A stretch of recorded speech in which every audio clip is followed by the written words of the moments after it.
Good evening. Welcome to Oconee County Board of Commissioners meeting. Today is Tuesday, November 25th, 2025. After a moment of silence, we're going to ask Holly to lead us in the pledge. Please stand.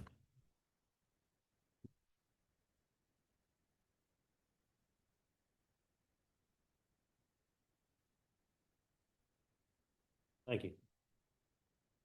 Pledge allegiance to the flag of the United States of America and to the republic for which it stands, one nation, under God, indivisible, with liberty and justice for all. Our first item of business is to approve the agenda. I'll make a motion to approve the agenda as submitted. Second. A motion second. All in favor? Aye. Motion carries. Next item is statements and remarks from citizens. This is for anything not on tonight's agenda.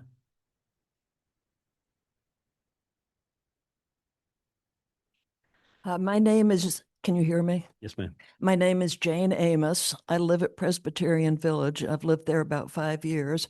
And previous to that, I lived on Laurel Point, Laurel Shoals, which is right off Hodges Mill, which brings me to the intersection that I want to talk to you about tonight. And that's the intersection at 53 and Malcolm Bridge Ray's Church. About 3 weeks ago, my daughter forwarded to me the text that the sheriff sends out when there's an accident. And it said there'd been a big accident on 53 and the road would be closed for a while and et cetera. So I texted right back to my daughter and I said, oh yeah, we know where that is. Same intersection, always so many accidents there. And the next day I found out that the people in the accident were my neighbors at Presbyterian Village. I'm just going to turn it over to them and let them talk about it.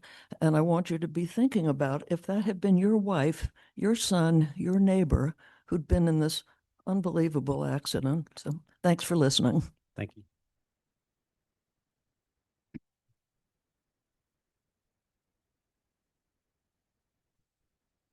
Good evening. My name is Lynn Merrill, and I live at Presbyterian Village, 1165 Cypress Court.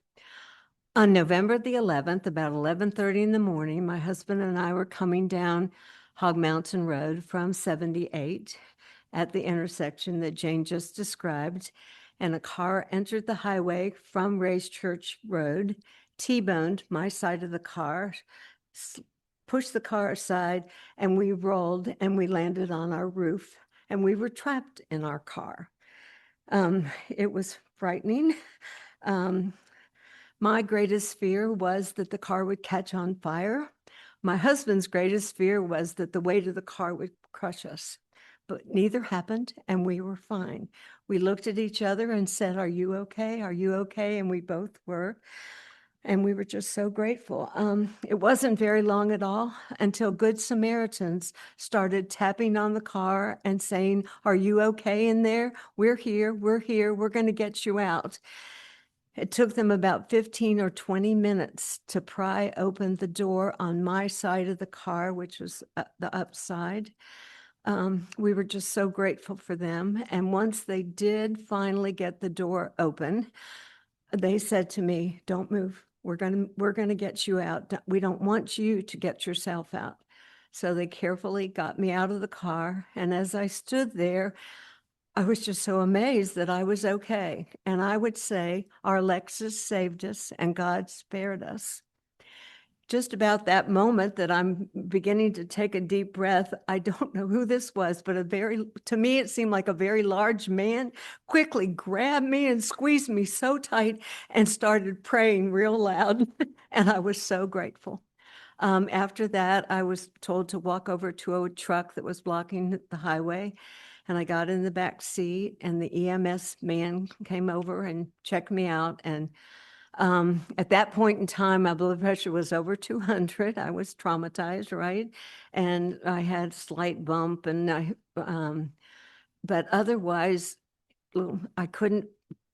My pants were torn. I couldn't tell what else was wrong, but nothing seriously was wrong with me.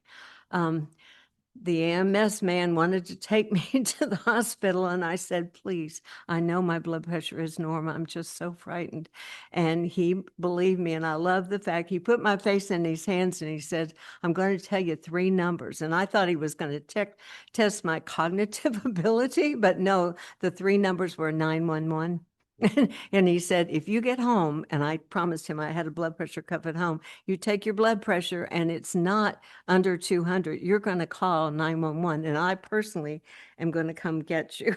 So that was very reassuring. I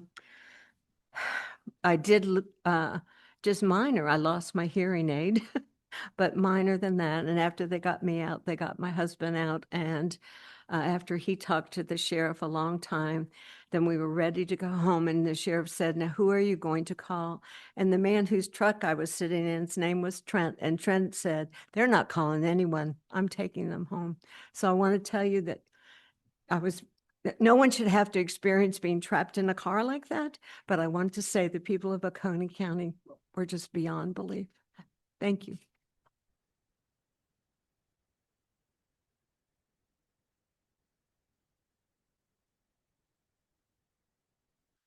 I'm Alan Merrill. I was on city council in the city of Chattahoochee Hills before I moved here. So on the eve of Thanksgiving Day, I want to be one of the citizens to say thank you for your public service. I know what it's like to come out on a dark night, leave your family back home, and come out and serve the people, and we do appreciate it. I want to use our accident on November 11th to kind of keep it real. All 4 people in the accident were spared. So maybe sharing a little time with you in public comment tonight is part of the reason why we were spared. We'll see. As Jane said, chronic problems don't go away. That intersection has been a problem for, well, when I asked my dentist about it, she said, when my father taught me to drive 30 years ago, he cautioned me to go slowly through that intersection because it was dangerous. And that's 3 decades ago, and the problem still exists, apparently. As Lynn said, accidents take an emotional toll. She did a surprisingly non-emotional job of describing it, but that's a toll we wouldn't wish on anybody. And it could have been much worse because this was an accident where all 4 parties walked away from destroyed cars. But such an accident, so that's the human side of things. Let's talk about the economic side for a minute. Because the accidents that Jane said occur at that intersection all too often have a real economic cost. So our SUV, which is a total loss, but saved us, thank you, Lord. It's going to cost us about $53,000 to put us in a new car. We'll pay a little bit of expense for car rental and some other expenses, another $3,000. The VW Bug that caused the accident, that T-boned on Lynn's side of the car, that's worth about $10,000. It'll probably cost them another $10,000 to come up with a replacement vehicle. The Camry, which is a car, it should have been an innocent third party, was just coming westbound on Hog Mountain. As we were skidding along on our roof, we managed to clip them in the front corner, probably clipped them enough that Camry is going to have to be replaced. And let's assume that that's going to be replaced by a $24,000 used car. So all in all, in just a property damage accident, there's $100,000 that happened in a matter of a few seconds. And that's an accident where the 3 drivers and the passenger all walked away. If there'd been bodily harm or disability or even a death, you can start adding hundreds of thousands, if not millions of dollars to that economic cost of a thing that happened just up the road. So we've got a human cost in terms of the emotional toll that takes place, an economic cost. So the third level, part of that triangle then is, what would it cost to design that intersection so that accidents like that don't happen again? And I'll leave you with that question. Thank you. We'd be happy to know we know the exact figure of that because we're already in the process of designing it. This Board of Commissioners went to, that's on a state route. You remember from your days that state controls that route. This board went to the Department of Transportation and we offered to do the design and get the right of way in order to put a roundabout there. So we have already secured the right of way. The design is almost done. The old store and the old barn will be coming down in the next few months, getting it ready. So DOT expects to let that project in the second quarter of next year. So it's already underway. Yeah. Any other public comment? Any statements or remarks from citizens? I have one. I just want to thank y'all for coming out tonight and sharing your story. And so glad that y'all were all right. And sorry you had to go through that. And so, yes, you're right. It's been a dangerous intersection for a long time. So I'm very appreciative of everybody that's involved to get this resolved so we don't have those accidents to happen out there. So thank y'all for coming out. Thank you. Y'all welcome to stay too. Any statements, remarks from commissioners? Just a reminder, the offices will be closed Thursday and Friday for Thanksgiving. So no government activities on Thursday or Friday. Our next item is a presentation of the Georgia Department of Community Affairs Plan First designation. Good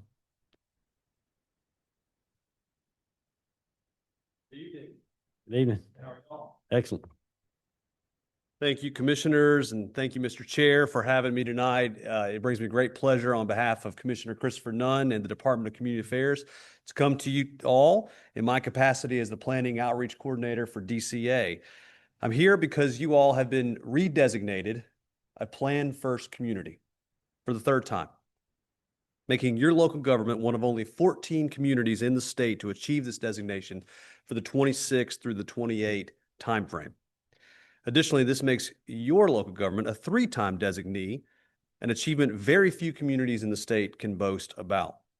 This application period was particularly competitive as we received 22 applications and over 50 local governments around the state checked their eligibility. This Plan First designation will last for 3 years, and it recognizes the hard work of successful comprehensive plan implementation and acknowledges your community's commitment to identifying opportunities and setting goals to move Oconee County forward. Since the Plan First program's inception in 2015, the Department of Community Affairs has established a way of highlighting exemplary communities' work on implementing their comprehensive plan while effectively engaging your public.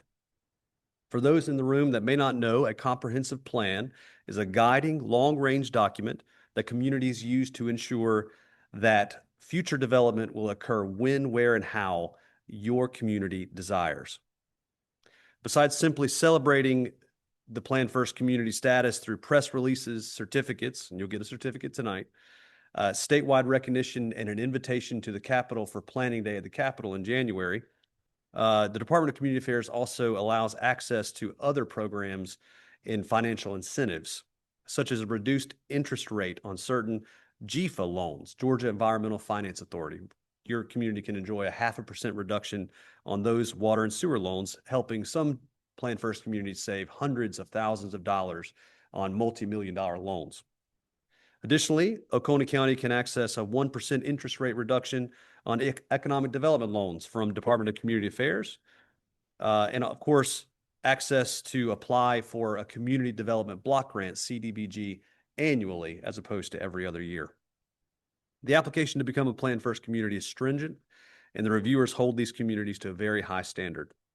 All applications are reviewed by an internal DCA team and are also reviewed by other Plan First communities around the state, some urban and some rural. Additionally, other state agencies and organizations also provide reviews, such as the University of Georgia, Carl Vinson Institute of Government, GEFA, Georgia Department of Transportation, ACCG, and GMA. Scores are tallied and the best of the best are named. The Plan First application assesses a community through 4 overarching categories: your goals, leadership, participation, and implementation. One reviewer writes, overall, the applicant demonstrates a high-performing planning process marked by clarity, creativity, and accountability, serving as a strong model for peer communities. The preparer did a great job in laying out the projects and discussing how they relate back to the comprehensive plan. In the goals section, one reviewer remarked that the rezoning of 23.5 acres to create a new shopping center, a new senior living center, expanding housing, an MOU to promote economic activities. This is a well-constructed, organized answer and one that is clearly informed by the goals and vision element of Oconee County's comprehensive plan. On the topic of leadership, county commissioners, there was noted that several of you attended recent training on land use and assorted trainings that are consistent with how to use the comprehensive plan. On the participation side, for Oconee County, we saw an exemplary effort, especially given that you are a county government. The comprehensive plan was shared at the State of County Luncheon. Specific projects listed like the Dawson Park were talked about there. 12 public open houses, focus group meetings, an online survey of over 1,400 responses, and virtual open houses, a Facebook page, a YouTube channel, and streaming on Zoom as well. Kudos to getting the word out about your comprehensive plan. On the implementation side, your broadband, this beautiful administration building we stand in tonight, they have strong equity and accessibility impacts, and it strengthened your application's response. There's a major roundabout project that is funded, underway, and is clearly tied to your plan's objectives. In closing, the Department of Community Affairs is thrilled to convey this Plan First designation here tonight to Oconee County. The public, staff, and leadership of this community have shown outstanding commitment to a successful comprehensive plan implementation, and Oconee County is now for the third time recognized as a model Plan First community in the state of Georgia. Mr. Chair, I have a certificate here to present.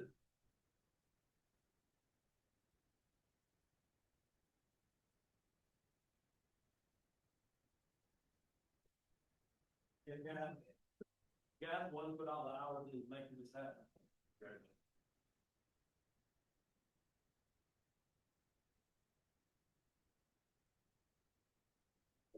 After you. Oh, thank you. Of course. Get rid of this microphone's not in.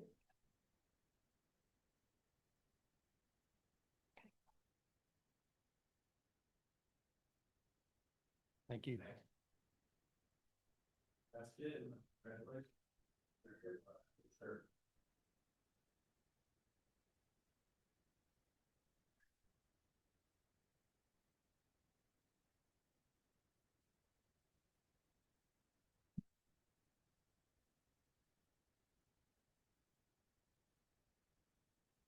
Our next item is discuss the district attorney's funding request. Melissa? Thank you, Chairman. Good evening. The district attorney did submit a request for funding in the FY26 budget related to the upcoming Crumpton trial that is scheduled to begin in the first week of December. He's requesting funds for out-of-state witness travel fees, including flights, lodging, meals, and mileage reimbursement. The total request of funding is $16,900. So the request this evening is the approval of a budget amendment for that amount towards the out-of-state witness fees for the district attorney's office. Any questions for Melissa on this item? Do we have any public comment? And that trial, I believe, is starting next week, so we'd like to go ahead and get a motion to approve if possible. I'll make a motion to approve the amount of money that finance director. Second. Okay, we have a motion second. Any discussion? All in favor? Aye. Motion carries.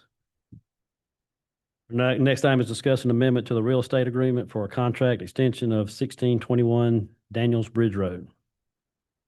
Daniel? So when I examined the title to this piece of property, there were some issues that are going to take the seller a little bit of time to work out. We should have been closing, I think, on December 5th. I don't think, because there's some entities that have swapped judgments, and fairly difficult to figure out who needs to be paid off on some of the things they need to be paid off on. The seller has hired an attorney to help him with this. I suggested, and they agreed, they probably needed till about mid-January. And so we prepared an extension that can be signed. And Mr. Chairman, this can be on the consent agenda because we'll meet on the 2nd. So, and I've already got the seller's signature on these. Very good. Any questions for Daniel on this? You all right for consent? Do we have any public comment? Next time we discuss the Etsbridge Sewer Collector Upgrade Bid Award. Adam?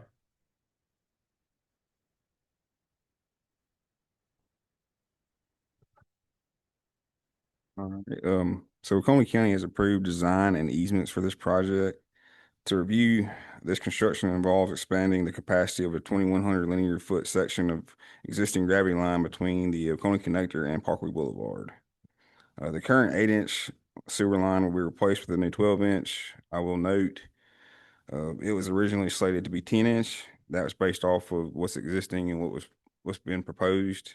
The department decided to go with a 12-inch to support future growth of this basin well into the future. So this will double what's currently in there, and our capacity will hit 1.1 million gallons a day for this pipe.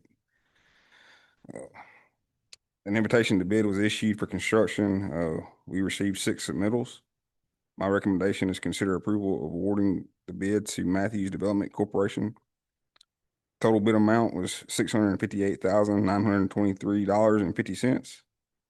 This and $250,000 of that's developer contribution. This request includes all necessary budget amendments up to the contract amount for the life of the project. Any questions for Adam on this one? That'll be all right for consent. All right. Thank you. Do you have any public comment? Our next item will be an update on the LAS decommissioning process. Adam? So this is mainly serves as a heads up on what's coming. It's going to be a brief overview of 2 major components involved in LAS decommissioning. Our on-demand services contractor is currently developing proposals and gathering pricing information. I expect the proposals any day now. I actually just got one on my phone as the last speaker was talking. The 2 components and elements involved are as follows. The first is what we call Contract 2, which is the Oconee Veterans Park Pump Station Upgrade. This includes modifying the existing station to temporarily receive all LAS flows. We got to construct new facilities utilizing an existing wet well to receive flows from the new Rocky Branch Road pump station, conveying flows to the Barber Creek Sewer Collector at Marsh Hill Road. We need to install a new force main piping and repurpose and active reuse water piping within the Parkside development and decommission the existing OVP pump station once new facilities are online. The second is the on-site demolition for the LAS, which includes draining of the processed water from 2 treatment ponds and treated water from 2 storage ponds. A good portion of the storage pond dewatering can be done by spraying, which is currently ongoing. This will also include dewatering and removal of biological solids in treatment ponds, removal of all above-grade structures and facilities, including plastic pond liners, storage sheds, pump station, headworks, manholes, and sprinkler risers, removal of all process lines 6-inch diameter or greater, demolition of monitoring wells, removal and disposal of all mechanical equipment, including floating aerators, electrical panels, motors, pumps, etc., breaching of ponds to prevent ponding from water between decommissioning and park grading efforts. A temporary pump station will be installed near the existing plant entrance to divert existing pump flows away from the LAS property until the facilities constructed under contracts 1 and 2 and Daniels Bridge Pump Station Phase 1 are completed and online. The recommendation is to discuss and consider approval of Contract 2 at the December 2nd, 2025 BOC meeting. My plan would be to vote on that day. And that's actually the proposal I got tonight, so I'll get it to y'all as quick as I can. For the LAS on-site demolition, my recommendation is to discuss and consider approval at the January 6th, 2026 BOC meeting. Any questions for Daniel? Adam? That's not, yeah, I like that. Hey. Yeah. Awesome. Thank you. All right. Next time is discuss the senior center amended transportation agreement. That'll be Melissa. Thank you, Chairman. The Oconee County Senior Center has received their subcontract agreement in order to provide transportation services for eligible consumers through the Department of Human Services. The contract is effective December 1st, 2025 through June 30th, 2026. The request this evening is for the approval of the contract that was included with the agenda packets this evening, and also authorizing Chairman Daniel to sign the contracts on behalf of the Board of Commissioners. Any questions on this item? All right, for consent. Any public comment? We'll move on to the discussion of the OVP irrigation pump station replacement. Good evening. As you are aware, I was before you in April on replacement of the OVP pump station that irrigates all our athletic fields, with the intent of doing this project this fall. The price has increased due to tariffs, and so we got a revised quote on that. It did add an additional $49,950 to the project.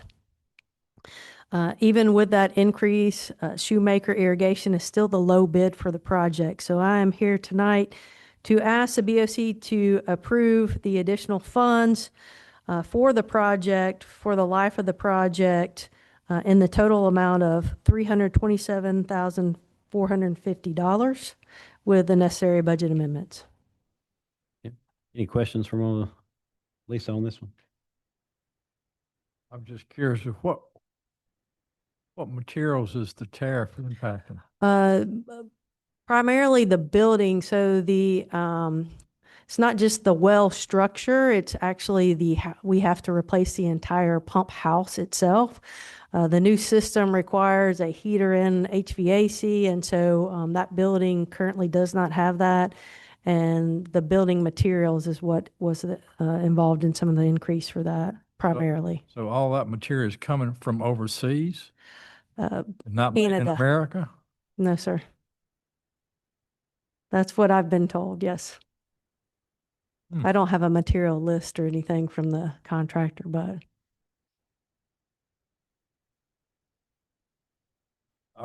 Mark, you deal with it? Without a list, it's hard to verify. Do what? Without a list of it, Yeah. you can't verify it. But are you seeing that in your bidding? Not in a lot of it. No. Yeah.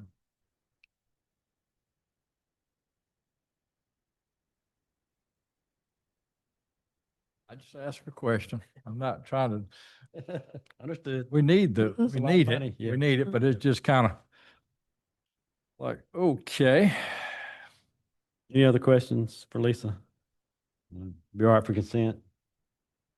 All right. Any public comment? Okay. Next, we'll move to the discussion of Heritage Park Central Schoolhouse Rehabilitation Design Proposal. So at the request of Lisa Douglas here in the community, we met with Joseph Smith, who worked with Architectural Collaboration back in August of this year, just to do a review of just assessment of the Central Schoolhouse. As y'all are aware, back in 2018, we did a kind of a cursory review and assessment of that building. And due to that, some of the primarily the exterior features were some structural improvements were made to that building that involved the footings and the piers for the Central Schoolhouse. But nothing really major was done in terms of trying to see how we could rehabilitate the building or actually make it usable to the public. And the goal of what we're intent is to actually make that building so that it can be used, rented, or special events or that type of thing. And it's something that we feel like we have a lot of public support for. Making it more modernizing the building, but also still trying to keep the historical character of the building is our intent. In doing so, we are recommending that the board approve funding for the rehabilitation design proposal with the necessary budget amendments for the life of the project from Historic SPLOS in the amount of $88,015. And I will say too that this firm that we were looking at, they do specialize in historic structures, and that is one of the reasons why we are seeking to work with someone like that. Any questions on this item? I'll be all right for consent. Okay. Do we have any public comment? Let's move on to the OVP gym floor replacement. So the OVP gym floor is met its lifespan at this point in time. So we are at a point where we need to replace the entire flooring system in the gym. We've had several issues with cupping and other things.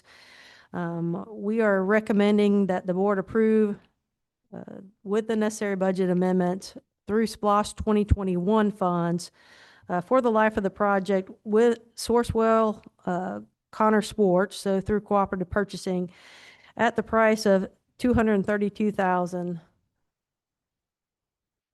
And that includes the demo of the current gym floor and replacement of the entire system with painting lines and all of that. That is something that we would be looking to do in the spring as soon as basketball season is over and once we kind of finish our assessment with some of our water infiltration.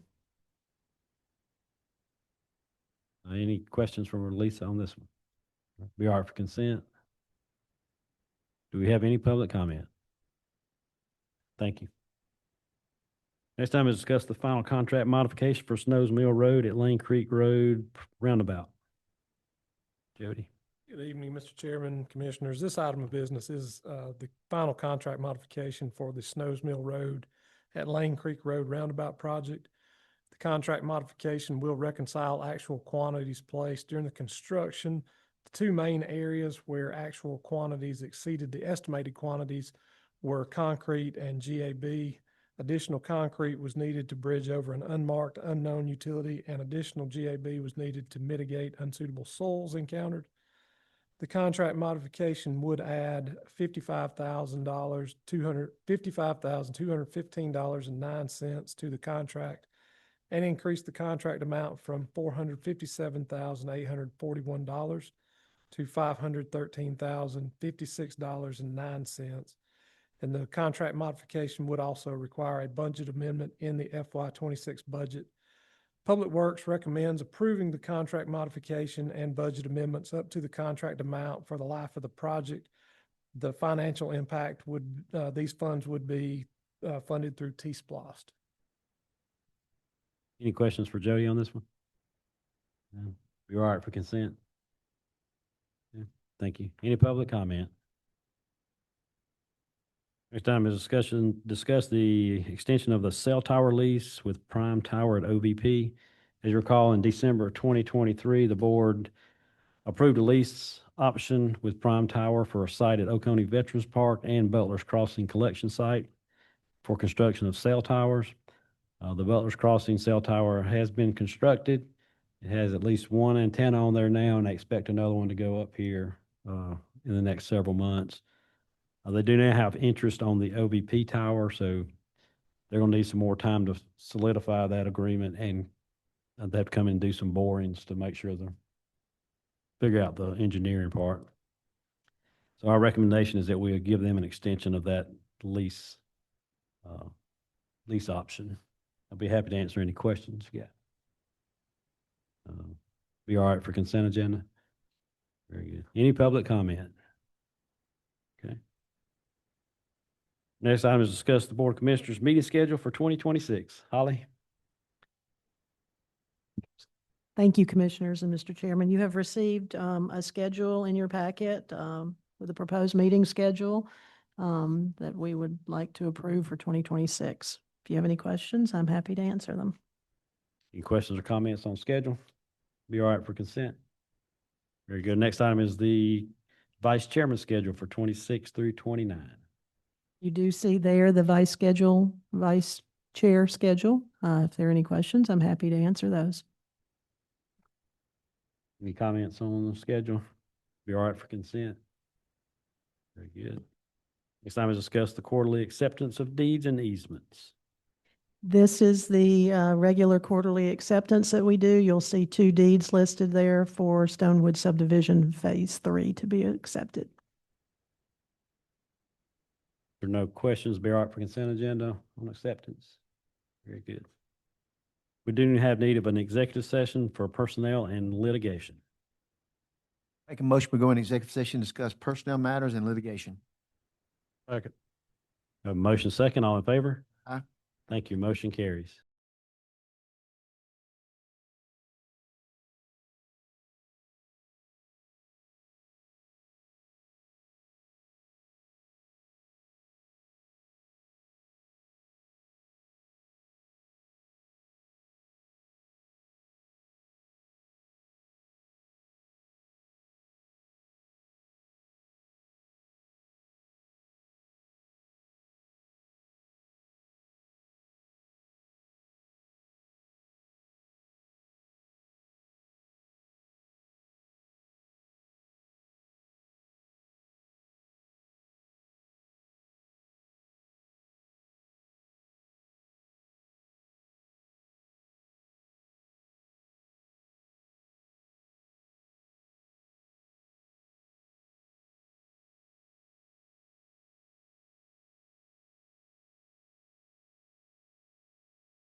Need a motion to go back in regular session. So moved.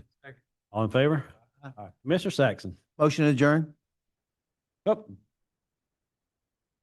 Oh, we are going to postpone our action on the board initiated rezone from December 2nd to January 6th due to an error in advertising. So we'll be taking those signs down and reposting, re-advertising at a later date.